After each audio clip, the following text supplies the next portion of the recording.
Assalamualaikum dan selamat sejahtera. Nama saya Faizah Maisara binti Nihajar daripada kelas 3A1. Hari ini saya akan bercakap tentang diri saya dan beberapa pengalaman saya sendiri. Saya dilahirkan di Johor, Hospital Pasir Gudang pada 12 September 2002. Saya merupakan anak bongsu daripada 3 orang adik-beradik dan saya ada adik lagi seorang daripada ayah tiri saya. Saya boleh dikatakan seorang yang berdikari, independen kerana setelah saya habis SPM, saya tidak lagi duduk dengan ibu bapa saya, tapi saya duduk bersama nenek saya untuk beberapa bulan sehingga bermulanya SEM 1, saya membuat keputusan untuk balik ke college dan duduk di sana bersama rakan-rakan yang lain. Saya boleh dikatakan seorang independen kerana saya belajar tanpa menggunakan duit keluarga saya, duit parents, tapi duit saya sendiri.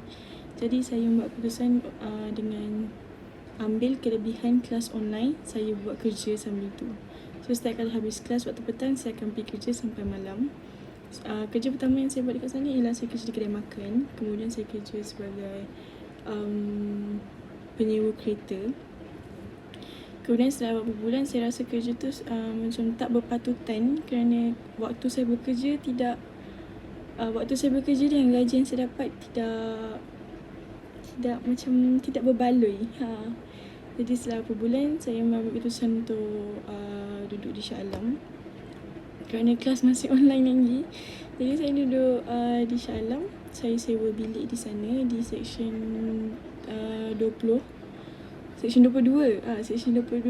dan saya buat kerja dan saya kerja di sana. Pada mulanya saya kerja di warehouse Shopee, kemudian saya buat Lalamove dan kemudian saya bekerja di 7-Eleven.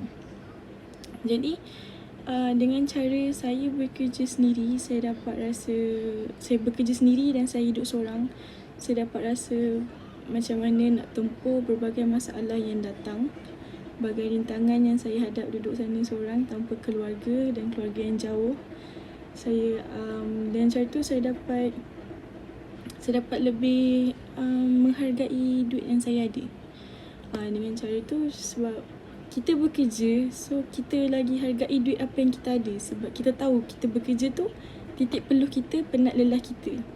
So dengan cara tu saya dapat lagi menghargai duit saya, lagi berbelanja ke arah benda yang perlu saja dan mengabaikan benda yang tak perlu tu. Saya tak berbelanja ke arah tu dan saya belajar untuk hadapi masalah dengan tenang. Saya hidup berdikari tanpa perlu sentiasa bergantung harap pada keluarga kerana saya rasa usia saya sudah cukup dewasa dan saya rasa dah sampai masa untuk saya keluar daripada kepompong di mana sentiasa mengharapkan keluarga. Kerana sampai bila kita nak mengharapkan keluarga, sampai bila kita nak membesarkan keluarga.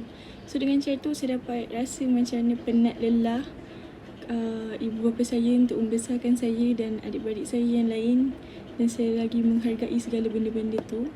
Jadi dengan tu saya dapat berfikir dengan lebih matang, saya boleh berdikari, saya tahu untuk manage masa, menguruskan masa dengan lebih betul daripada sentiasa habiskan duit dengan benda yang bukan contohnya seperti game. Saya menghabiskan masa di game, keluar, habiskan masa beli benda yang tak perlu. Dan dengan cara saya bekerja dan hidup berdikari, gaji tu saya boleh manage. Saya gunakan, saya ada komitmen kena bayar sewa, saya kena bayar bil, saya kena untuk servis kereta, untuk phone, untuk makan, untuk saving, belajar seterusnya. Jadi dengan tu saya boleh berfikir dengan lebih matang yang duit ni sebenarnya penting dan tak senang nak dapat duit ni sebenarnya. Dia tak senang nak macam before this mungkin senang macam duduk dengan parents, nak duit. So sekarang saya lagi rasa betapa bernilainya duit tu. Even RM1 tu tetap bernilai untuk saya kerana saya ada banyak komitmen yang saya harus tanggung seorang. Jadi dengan tu saya rasa pencapaian ni hebat untuk saya kerana saya berjaya keluar daripada kepompong keluarga dan hidup bersendirian di kota yang besar di Shah Alam. Dan maintenance dekat sana pun bukannya senang untuk saya handle. Jadi dengan tu saya lebih Ya, saya lebih boleh menghadapi cabaran kerana banyak cabaran yang saya hadapi dekat seorang yang ada organising skill. Kerana secara sejujur-jujurnya sebelum saya mula duduk seorang, sebelum saya mula bekerja, ketika saya berada di rumah keluarga saya jenis yang ikut je. Saya tak kisah. Saya macam saya tak akan manage apa-apa. Saya tak akan plan, saya tak akan rasa macam kena ni penting, no. Saya akan macam tak apa, ikut je. Saya jenis yang sebegitu. Dan setelah saya bekerja, saya tahu organising ni sebenarnya penting. Macam okay, organising ni contohnya seperti saya online class dan saya bekerja. Jadi kelas pagi, saya bekerja petang sehingga malam. Dan ketika saya buat Shopee, saya bekerja daripada pukul 7 malam sehingga 7 pagi. Dan pukul 9 ke pukul 9.10 saya dah start kelas online. So di situ organising ni sebenarnya penting untuk saya macam manage masa saya untuk saya bekerja. Dan sebab tu juga saya berhenti Shopee kerana saya rasa saya tak boleh nak catch up benda tu. Saya punya mental physical penat sangat, saya tak sanggup nak tahan. Dan saya decide untuk buat Lalamove selepas tu. Dan saya ketika buat Lalamove pun start daripada pagi, tapi saya bawa laptop untuk masuk kelas.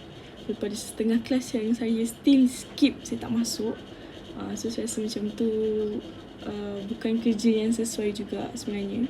Kerana bila saya kena kejar order, saya kena kejar task saya abaikan kelas. Saya tak masuk kelas, saya tak jawab exam, saya tak jawab test.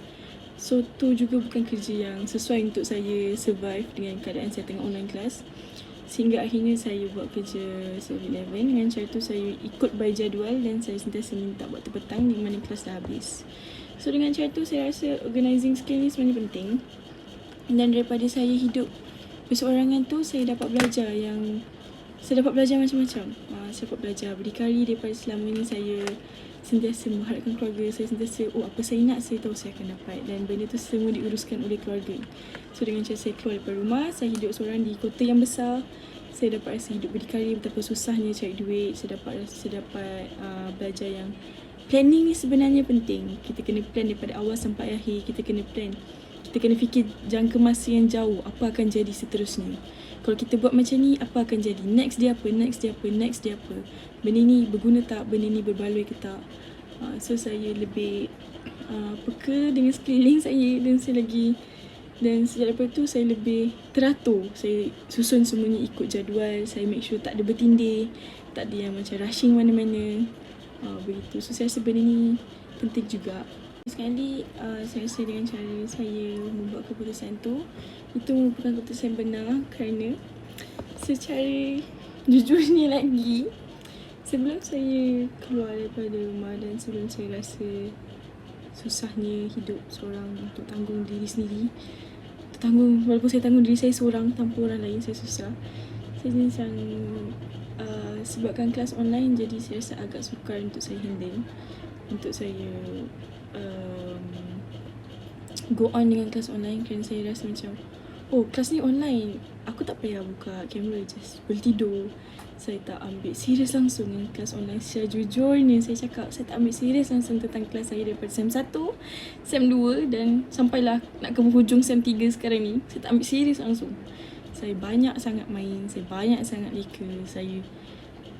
Saya sentiasa dengan dunia saya, di mana saya macam tak apa, paling-paling kena repeat, just payah repeat lah sampai aku boleh buat. Just main-main. Once aku rasa aku nak study, aku study. So dengan cara saya bergerak, saya nampak saya punya pandangan lebih jelas yang sampai bila aku nak kerja macam ni. Dengan cara saya kerja Shopee, saya jujur penat sangat. Saya kerja tak boleh duduk daripada pukul 8 malam sampai 7 pagi. Saya tak boleh duduk. Dan waktu rehatnya hanya pada pukul 12.30 malam sampai 1 pagi. 1 jam sahaja untuk rehat makan. Saya tak boleh duduk langsung dalam tu. Saya kena berdiri buat kerja. Memang kena kerah tenaga sehabis-habisnya. Jadi dengan cara tu saya mula nampak pandangan yang jelas. Saya macam, belajar ni penting. So disebabkan keadaan sekarang ni dengan COVID ni, nak tak nak aku kena terima yang aku kena hadap online. Even susah, struggle, aku tak faham, aku tak tahu apa benda dia borak, aku tak nampak visual dia yang jelas macam mana. Tapi still benda penting sebab okay, kalau lah aku give up belajar, takkanlah sampai bila-bila aku nak kerja kat Shopee. Sampai bila aku nak gerah badan kerja kat tempat yang macam ni, yang saya tak mengatakan tempat tu terelok, bukan. Tapi penat dia, memang sangat-sangat penat yang saya sendiri tak boleh hadap. Yang saya rasa macam, macam mana orang ni boleh kerja macam ni, aku tak boleh. So saya rasa macam saya lagi nampak yang macam ni penting. Nak tak nak, aku kena go on. Aku kena tu sampailah nak ke penghujung SEM 3, barulah saya betul-betul nampak gambaran yang jelas betapa benda ni sebenarnya penting sangat. Walaupun saya rasa macam dah terlewat, tapi saya still rasa macam okay, aku still ada masa sikit ni, try buat apa yang boleh buat. Try go ahead, push mana yang boleh, sebab aku dah nampak pandangan dia yang jelas sekarang ni. So dengan cara tu saya rasa macam sisanya masa selama ni, macam berapa bulan ni sisanya. Tu saya rasa macam berapa bulan sebelum ni, 2 SEM aku dah lepas selama ni, macam sia-sia gila. Belajar tak belajar betul-betul. Lecturer confirm terasa hati dengan cara saya punya kehadiran, cara saya punya hantar assignment, cara saya buat kerja. Saya skip ni, saya skip tu, tak jawab ni, tak jawab tu. Semua saya buat last minute, tanya orang, tanya ni. Saya jujurnya memang semua kerja, assignment yang saya tak boleh buat memang, boleh tak tolong? So dengan cara sekarang ni, macam dah terlewat juga sekarang ni. Selepas saya dah kena ni, saya dah hadap cabaran ni, cabaran tu, saya bekerja kereta macam ni, saya kerja, saya kena pukau, saya kena apa, saya kena tu. Lalu saya nampak macam, before this aku berada dalam comfort zone sangat-sangat, yang sampai aku tak nampak dunia luar ni macam mana. So kira macam saya sendiri berpuas hati dengan keputusan saya untuk keluar daripada rumah dan belajar untuk hidup seorang. Saya tanggung semuanya, dan dengan cara tu saya boleh stopkan manja saya yang mana sentiasa mengharapkan Mami, Daddy, Mami, Daddy, Mami, Daddy. Dan dengan cara tu saya rasa saya boleh berfikiran lebih matang, saya boleh lebih yakin, saya boleh nampak hala tuju masa depan yang saya nak sebenarnya macam mana. Dan akibat kalau saya tak fokus kelas, akibat kalau saya still dengan manja saya still dengan dunia main-main saya, dunia sosial saya, yang saya have fun sana sini, keluar lepak sana sini, holiday dengan kawan-kawan sana sini, saya tahu benda tu end up takkan ke mana pun. Benda tu just for fun, and sampai masa duit kau habis, there's nothing to do. Kau tak study, kau tak ada duit, macam mana kau nak kerja? So macam bila saya nampak, saya macam okay, duit tu penting, organising tu penting, belajar tu penting. So saya nampak vision yang saya nak tu sebenarnya macam mana, vision yang saya impikan untuk saya hidup senang, untuk saya selesa dengan keadaan saya, untuk saya rasa okay, aku kerja macam ni berbaloi dengan gaji apa aku dapat, berbaloi dengan aku study selama ni tak tidur. Jadi itu saja yang saya nak cakap tentang diri saya. Dan saya nak selit sikit. Saya minta maaf banyak-banyak miss kerana saya lambat hantar assignment selama ni. Saya tak masuk kelas miss, saya banyak sikit, dan saya admit ada group work pun banyak yang saya lalai, tapi diorang still bantu bagi sokongan. Diorang call saya even 3-4 pagi, Sarah tu. Saya minta maaf sangat-sangat miss. Saya minta miss pahalkan semua ilmu dia yang miss pernah bagi. Doakan saya punya final SEM 3 ni saya boleh bawa. Terima kasih miss sebab pernah ajar dan bersabar dengan kerana saya. Itu saja daripada saya. Sekian, terima kasih dan Assalamualaikum.